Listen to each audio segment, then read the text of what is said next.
We're joined by Edward Engelbrecht from the South African Weather Services. Good evening and thank you for joining us on Late Edition. Good evening. What can we expect overnight and tomorrow? Yeah, so from overnight into tomorrow, I think we're already the levels for Gauteng especially. We see a bit of clearance of rainfall for the rest of the evening. So for the northern parts of Gauteng, we've downgraded the warning now to a level 6, and then the rest of Gauteng to a level 4 for disruptive rainfall. So we are seeing some clearance of rainfall. It's still going to continue raining. Although it's going to be just light rain for the rest of the evening. And then going into tomorrow, we're going to see further clearance. So tomorrow, we still have a 60% chance for rain tomorrow. However, it's going to be mostly light rain. And as for alerts, we don't have anything for tomorrow over Gauteng. The only alerts at the moment for tomorrow is as the system moves further eastward, we do expect some disruptive rain for the Lowveld of Mpumalanga and Limpopo. So we do have a level 2 warning out there for disruptive rain that may still continue there for the duration of tomorrow.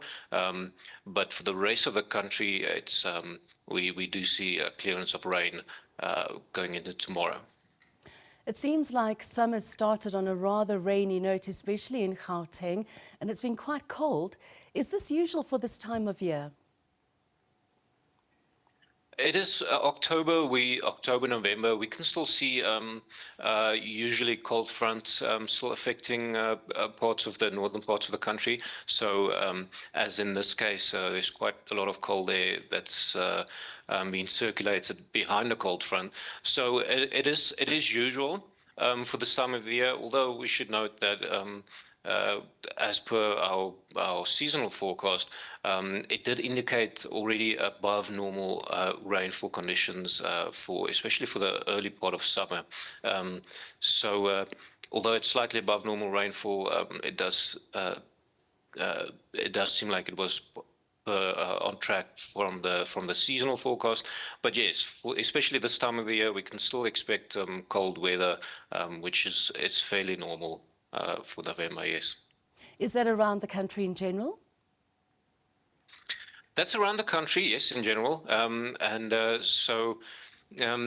then also to mention the western parts of the country this time of the year can then expect them hotter conditions. So as we see now, past few days over Western Cape provinces has had very hot temperatures.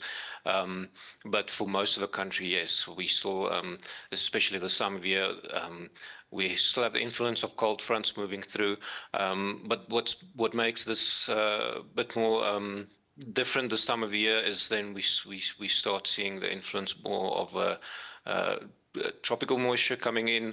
So often we'll have periods during the summer. I think if listeners will also remember last year as well, there was sort of similar conditions as well, where we had fairly cold but wet conditions because of this combination of moisture coming in from the Indian Ocean, from the tropics, with cold fronts that may still affect especially the eastern parts of the provinces. Now, we've got the G20 summit coming up in just a few days, and that's going to be taking place in the south of Johannesburg. Do you have any information on the weather conditions in the southern parts of Johannesburg towards later on this week? Yeah, so for later on this week, it's still quite far ahead. There's only, at the moment, we only have a 30% chance of afternoon thunderstorms for parts of Gauteng later during the week. Going into tomorrow again, and Tuesday, as well as Wednesday, only 30% chance of rainfall expected. So as it looks now, we don't expect any significant rainfall, but we were a bit worried that the high amounts of rainfall today may still affect parts of may have disrupted parts of Johannesburg. So it's also why we've gone for a higher level, because knowing that the G20 summit is on its way. So, but for the duration of the week, only 30% chance of rain expected. Thank you so much, Edward Engelbrecht from the South African Weather Service.